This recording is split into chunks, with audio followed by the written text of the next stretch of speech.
For 11 days, Cleopatra didn't live like a queen. She lived like a prize. Watched. Cornered. Measured, like an object Rome could carry home and hold up to the crowd. And if you think her ending was dignified, you're going to hate what the ancient sources actually describe. Because the real horror isn't how she died. It's what Octavian needed her to be before she died. Alexandria had already fallen. Her fleets were gone. Mark Antony was finished. Octavian, soon to become Augustus, didn't just want Egypt. He wanted a moment that would freeze into history, Cleopatra in chains, dragged through Rome as proof that the East had been tamed.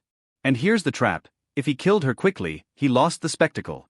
If she killed herself, she stole the spectacle. So Octavian did the one thing that turns victory into cruelty: he kept her alive, and controlled the conditions of her life minute by minute. Ancient writers tell us she sealed herself inside a mausoleum, a tomb she prepared, and when Roman soldiers forced their way in, she tried to end it immediately. But she wasn't gently stopped. She was overpowered. Pulled back. Stripped of control in front of witnesses. Not an accident, an opening scene. A message. Plutarch, Life of Antony. Then they marched her back to the palace that used to be hers. And this is where the story most retellings skip, because it's not romantic, it's procedural. Octavian visits. Officers present. Not a negotiation. An interrogation. Cassius Dio, Roman history. He offers 2 roads. 1. Cooperate, surrender Egypt's wealth, renounce your children's claims, and come to Rome to be displayed alive. 2. Refuse, and watch your line vanish. Cleopatra asks for time. Octavian agrees, because he thinks time is on his side. But Cleopatra doesn't waste those days mourning. She starts doing what she's always done best: reading the room, finding cracks, bargaining with guards, quietly building one last plan. And then Octavian makes it personal. He brings her children into the equation in a way that turns every breath she takes into a decision. Octavian didn't need to torture Cleopatra to break her. He just needed her to understand one thing: her body wasn't the hostage anymore, her children were. Because once you love something more than your own survival, every escape route becomes a trap. And Cleopatra saw the trap closing in real time. She tries the only play she has left. Not open rebellion, subtle leverage. She leans on Octavian's men instead of Octavian. A guard. An officer. A messenger. A bribe here. A promise there. Tiny fractures, hoping one of them splits wide enough to slip through. And for a moment, it almost looks possible. Then the Romans notice something else. Cleopatra stops eating. Not dramatically. Not with speeches. Just less food, less strength, less patience for living. Ancient accounts describe Roman physicians being sent to evaluate her condition once suspicion rises. Plutarch, Antony, Cassius Dio. And that's when Octavian chooses his cruelest tool: not iron, not chains, information. Cleopatra is given reason to believe her children can live, if she cooperates. But she's also made to fear they can die, if she doesn't. Plutarch preserves fragments from Cleopatra's physician, Olympus, describing how she could hold herself together when Romans entered: calm voice, controlled face, then collapse the moment they left. One version of her is political theater. The other is private wreckage. Plutarch. And it gets darker. There are references to her injuring herself beneath long sleeves, wounds she could hide, wounds she could control, when nothing else was hers to control. There are also descriptions of her mental state slipping, speaking as if Antony were present, as if grief could become a room you live inside. These details aren't romantic. They're symptoms. Now here's the twist history usually blurs. Cleopatra is bargaining with men who can afford to lie. Because somewhere in those same days, later sources claim Caesarion, her son by Julius Caesar, was killed after trying to flee. Cleopatra likely didn't know immediately. Cassius Dio. Which means every promise about her children may have already been poisoned. And on the next visit, Octavian doesn't raise his voice. He simply watches her, and waits for the moment she finally says the word he wants most. Yes. The second Octavian realized Cleopatra might die on him, he changed tactics. Not softer. Smarter. Because a dead Cleopatra was a problem. An alive Cleopatra was a weapon, one he could drag through Rome and use to crown himself as the man who saved the Republic from an Eastern queen. That's not just ancient history drama. That's brand control. So when he comes back, the tone shifts. Cleopatra looks worse. Thinner. Slower. Too calm in the wrong way. And Octavian does what skilled operators do when force stops working: he offers a deal that sounds like mercy, while tightening the cage. He wants Egypt's treasure. All of it. The hidden caches.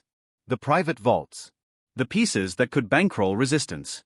He wants administrative details too, names, systems, routes, anything that makes annexation clean.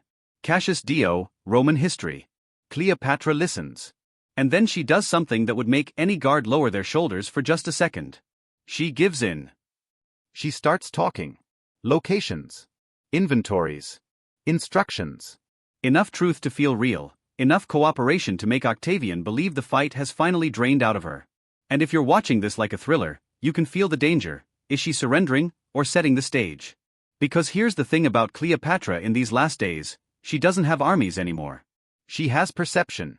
If she can convince the Romans she's broken, she gains the only opening that matters, a moment without hands on her. A moment without eyes on every breath. A moment where choice returns. Sources describe Octavian easing up, at least slightly, once he thinks she's compliant. Plutarch, Antony, not freedom, never freedom, but a loosening. A small slack in the rope. And Cleopatra uses it like a blade. Witnesses note she appears to improve. She eats again. She speaks more openly. She even discusses practicalities, preparing for the journey to Rome. The performance is so convincing it creates a terrifying question. What if she's not preparing to live, but preparing to die in a way that can't be stopped? Because suicide isn't just death here. It's sabotage. It denies Octavian the centerpiece of his triumph, the image he needs burned into Rome's memory. And Cleopatra knows that if she can take that away from him, she wins one final time, even while losing everything else. Then she makes her next move. A simple request. A grieving widow's request. One last visit. And Octavian, certain he's already won, says yes. Cleopatra's final request wasn't for freedom. It was for access. She asks to visit Mark Antony's tomb one last time, framed as mourning closure, surrender dressed up as grief. And Octavian grants it because the most dangerous moment in any power struggle is when the victor starts enjoying the feeling of control. What happens next is where the legend starts, and where the facts start fighting back. The version everyone knows is cinematic, a basket of figs, an ASP, a sacred bite, a queen choosing poetry over chains. But even ancient writers, working with rumor, guards' reports, and second-hand testimony, can't make the details sit still. Plutarch offers multiple possibilities and admits uncertainty about the method. Plutarch, Antony, Cassius Dio also reports the snake story but treats it as report rather than confirmed mechanism. Cassius Dio, Roman history. And the logistics are ugly. A snake that kills quickly, quietly, reliably, 3 times, without chaos? That's hard to square with what we know about Venom's unpredictability and delivery, and it's hard to square with the scene the Romans claim they walked into, Cleopatra dead, and her 2 attendants, often named Diares and Charmian, dead as well. Plutarch. Then there's Cleopatra herself. Multiple sources portray her as someone deeply knowledgeable about poisons and their effects. Someone who wouldn't gamble her final move on an animal with a mind of its own. Plutarch. So what likely happened? A method that can be hidden, shared, controlled, fast enough to outpace intervention. Some historians argue a prepared poison, possibly a compound, fits the 3 deaths detail better than a single serpent. I can't state the exact mixture as fact because the ancient record doesn't give lab-grade certainty, but the key point is this. Cleopatra's death looks less like a mythic accident, and more like a planned operation carried out in a narrow window she personally engineered. And the moment the guards find her, the true emotion in the room isn't sorrow. It's panic. Because Octavian didn't just lose a prisoner. He lost the final prop in his greatest performance. Ancient accounts describe him reacting with fury and ordering physicians to attempt revival, less out of compassion, more out of political loss. Plutarch, Cassius Dio, he'd wanted Cleopatra alive in chains. Now she's beyond his reach. And here's the part that makes her last days even worse than death itself. Even in defeat, Octavian still controls the story. He allows burial, reportedly beside Antony, then begins the long erasure, her image reshaped, her legacy reduced, her power rewritten as seduction so Rome can claim moral victory, not just military victory. This characterization is a well-attested theme in Augustan-era propaganda and later Roman literature. Our surviving narratives are overwhelmingly Roman. Cleopatra's final choice wasn't between life and death. It was between dying privately, or being displayed publicly as a warning to the world. She didn't get a beautiful ending. She got a closing argument. And she made sure it couldn't be delivered by Octavian. Octavian won the war. But the moment Cleopatra died, he almost lost the story. Because a Roman triumph isn't just a parade. It's a ritual that turns violence into legitimacy. And Cleopatra alive, foreign queen, last sovereign of Egypt, would have been the perfect final image. So when she slips out of his hands, he does the next best thing. He controls what comes after. Plutarch describes Octavian's anger and the immediate scramble, doctors called in, orders fired off, because even her corpse was suddenly a political emergency. Plutarch, Antony, the prize wasn't her death. The prize was her humiliation. And when humiliation becomes impossible, power switches strategies, it rewrites memory. This is where history turns into something colder than propaganda, an operating system. Cleopatra's intelligence gets rebranded as trickery. Her diplomacy gets flattened into seduction. Her sovereignty becomes a moral warning. Not because Rome couldn't handle a strong enemy, Rome respected strong enemies. But because Rome couldn't tolerate what Cleopatra represented, a woman ruling without Roman permission, with wealth, lineage and international legitimacy that competed with Octavian's new imperial identity. Then come the loose ends. Her children. The promise, cooperate and they'll live, hangs over every retelling, but the record that survives is brutal in its silence. Caesarion, her son with Julius Caesar, is reported by later sources to have been killed after being captured, likely on Octavian's orders, because as long as Caesarion lived, Octavian's claim to be Caesar's true heir had a rival with better blood. Cassius Dio, Roman history. And the others? Alexander Helios and Ptolemy Philadelphus fade out of the sources not long after. Cleopatra Selene appears later, alive, because she can be used. Married into a client kingdom, turned into a living seal on Rome's authority. Survival, but with the edges cut off. And then there's the final insult that still hasn't been solved. Where is Cleopatra's tomb? Octavian claimed she was buried with Antony. Plutarch, but a tomb is more than a grave. It's a gathering point. A symbol. A seed. And empires don't leave seeds lying around. So here's the question that should bother you. Did Cleopatra's body get the burial Rome wanted people to believe she got? Or did Octavian erase even that? What if Cleopatra's tomb isn't missing? What if it was managed out of existence? Because think like Octavian for a second. You've just built a new world order. You're turning a collapsing republic into an empire with you at the center. And you've got one lingering problem you can't fully conquer with legions. A dead queen who could become a martyr.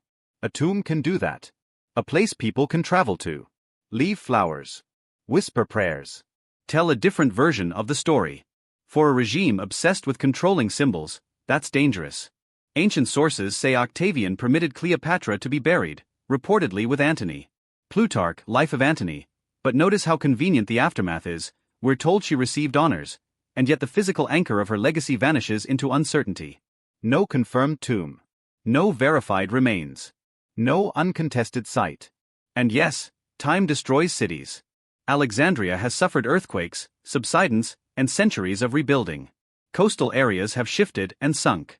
So its completely plausible nature swallowed the evidence. But there's another possibility that fits the logic of power just as well. Octavian didn't need to desecrate her publicly. He just needed to make sure there was never a single undeniable place where Cleopatra the Queen could outlive Cleopatra the Warning.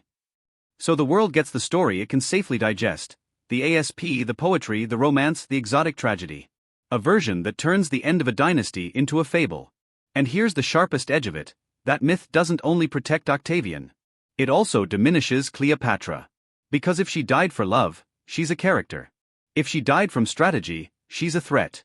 The more you read the ancient accounts closely, the more her last act looks less like surrender and more like control under impossible pressure, choosing the only move left that Octavian couldn't reverse. Plutarch, Cassius Dio, Roman history. So when people say, Cleopatra chose a beautiful ending, they're swallowing the clean version.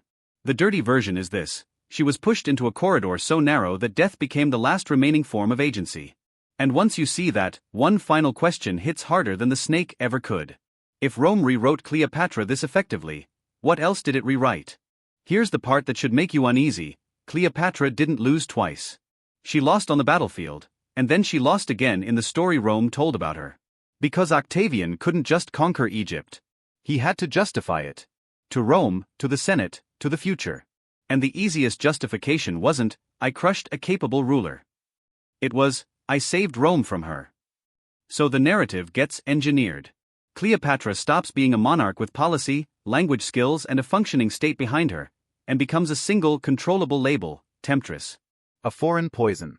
A moral threat that corrupted Roman men.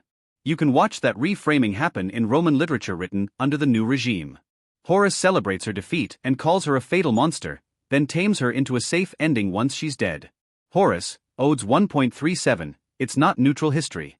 It's political messaging with rhythm. And once that version sticks, everything else becomes easier to erase. If she was just seduction, you don't have to talk about her administration. If she was just decadence, you don't have to talk about Rome's appetite for Egyptian wealth. If she was just a scandal, you don't have to admit she was a legitimate rival to a man building an empire. Now zoom back to those 11 days. The humiliation wasn't a side effect. It was part of the plan.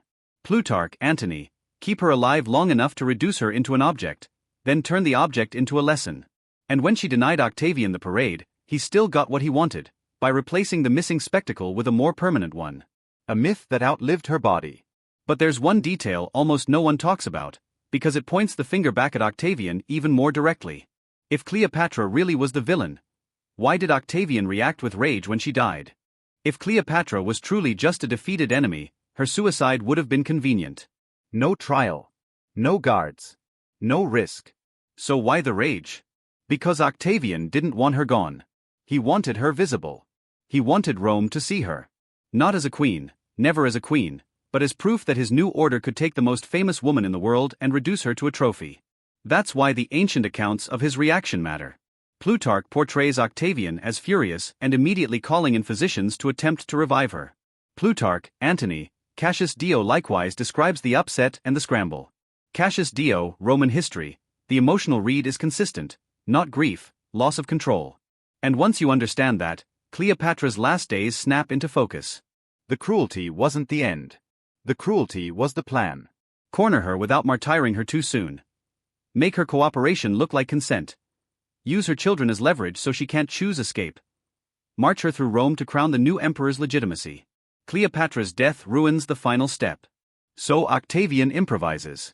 He gives her a burial, enough respect to appear magnanimous, while letting the larger machine do what machines do, erase the threat, simplify the enemy, and lock the official memory into place. Plutarch. And that's the part history often underplays. The violence didn't stop when she died. It just changed form. It became chisels on stone. It became rewritten inscriptions. It became poets and historians paid, incentivized, to tell the safe version. And the safe version is seductive because it flatters the listener. It makes the story about romance and spectacle, not about empire and coercion. It makes Cleopatra's ending beautiful, so we don't have to sit with what it actually was. A woman calculating in a locked room, under surveillance, with her children as hostages, trying to deny her captor a political ritual. That is not a love story. That is a hostage negotiation with the clock running out. So here's the final twist hiding in plain sight. Cleopatra didn't just die to escape shame. She died to prevent Octavian from teaching the world a lesson, with her body as the blackboard. And if that's true, then the ASP isn't the biggest myth in the story. The biggest myth is that Rome was merciful. Open most history books and Cleopatra's ending is a paragraph. A queen. A snake. A tragic choice. Clean. Contained. Forgettable. But once you lay the ancient accounts side by side, the clean version starts to look like the afterimage of a political operation. Because our main narrative sources aren't Egyptian court records. They're mostly later Greco-Roman writers, shaped by an Augustan world where saying the wrong thing about Octavian's victory had consequences. Plutarch, Antony, Cassius Dio, Roman history. And that means two things can be true at once. Cleopatra likely did take her own life. The version that survives was curated to make Rome look controlled, reasonable, almost noble. Notice how the legend protects everyone who needs protecting. If Cleopatra dies by ASP, it sounds Egyptian, mystical, fated. If she dies by poison, prepared and executed with precision, it sounds strategic, like she was still choosing moves, still denying Rome the ending it wanted. And that's exactly why the ASP story is so useful. It turns an act of political denial into a romantic symbol. Even Plutarch, one of the most cited voices here, admits uncertainty and reports multiple claims about the method. That alone should make you pause. Plutarch, Antony, if the ending were truly clear, the ending wouldn't wobble. And then you look at the timing. Octavian needs Cleopatra alive long enough to stage a triumph. Cleopatra needs to die without triggering immediate retaliation against her children. The guards need plausible deniability. Everyone needs a story that doesn't sound like we lost control. That's how myths are born, not from imagination, but from incentives. So when people say, Cleopatra chose death over dishonor, they're half right. She chose death over being turned into a tool.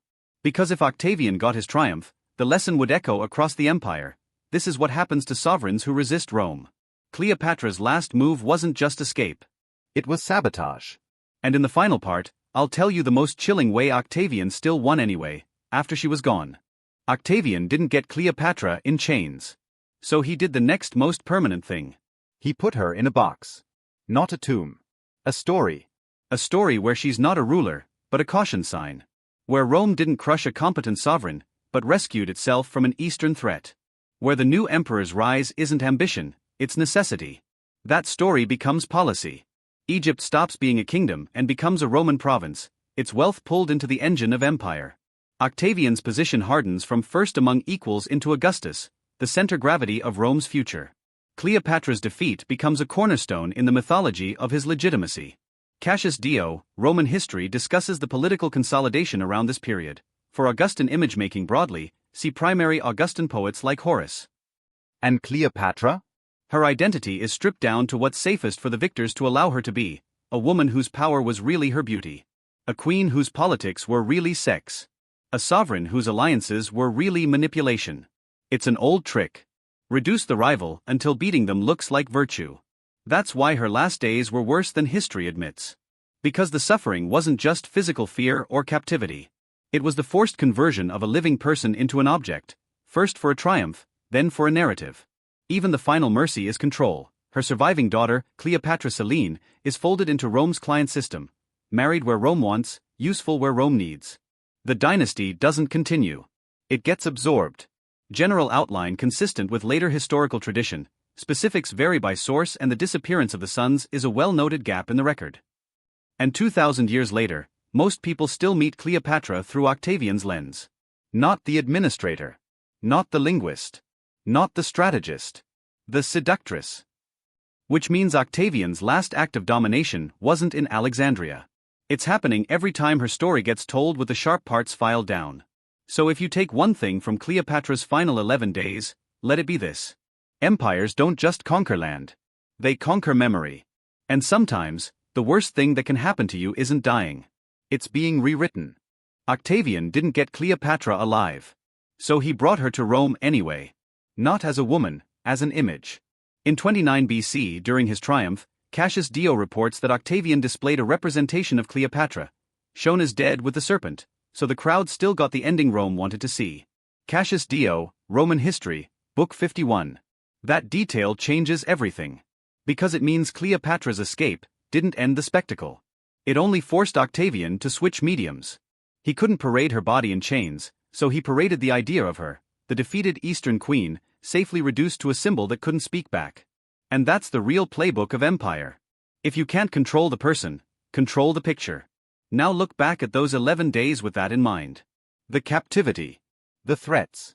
The tightening guard, then the loosening. The push and pull that made her believe she had inches of space, only to remind her the inches belonged to Rome. Plutarch, Life of Antony. Cleopatra's final move still mattered. She denied Octavian the rawest version of triumph, the living trophy. But Octavian still got a headline. A performance. A lesson for Rome to absorb. And the lesson wasn't subtle.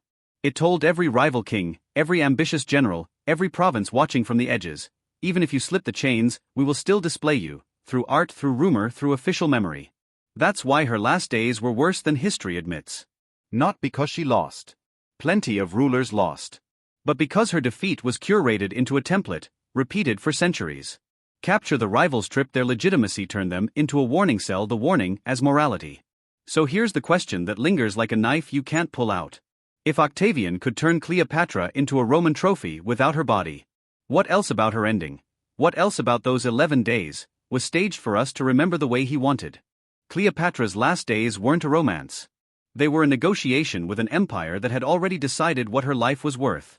And the most haunting part is this: even now, we're still arguing about the snake, because the snake is safer than the truth. The truth is captivity, surveillance, public humiliation, psychological pressure. A conqueror who needed her alive for theater, and then used her death for theater anyway. Plutarch, Life of Antony, Cassius Dio, Roman History. So when you hear she chose a poetic end, remember what that really means in this context. It means her choices were engineered down to two options: be displayed or disappear. And if she did shape the ASP story herself, if she leaned into a sacred symbol to control how her end would be remembered, that isn't proof the ending was beautiful. It's proof she understood the battlefield had shifted from armies to narrative, and she refused to lose there without a fight. Octavian's final victory wasn't over her body. It was over her reputation, turning a sovereign into a stereotype, and making that stereotype useful for centuries. You can see the tone of that victory echoing through Roman voices like Horace, who frames her defeat as a moral cleansing rather than a political conquest. Horace, Odes 1.37. And that's why her last days were worse than history admits. Because she wasn't just defeated.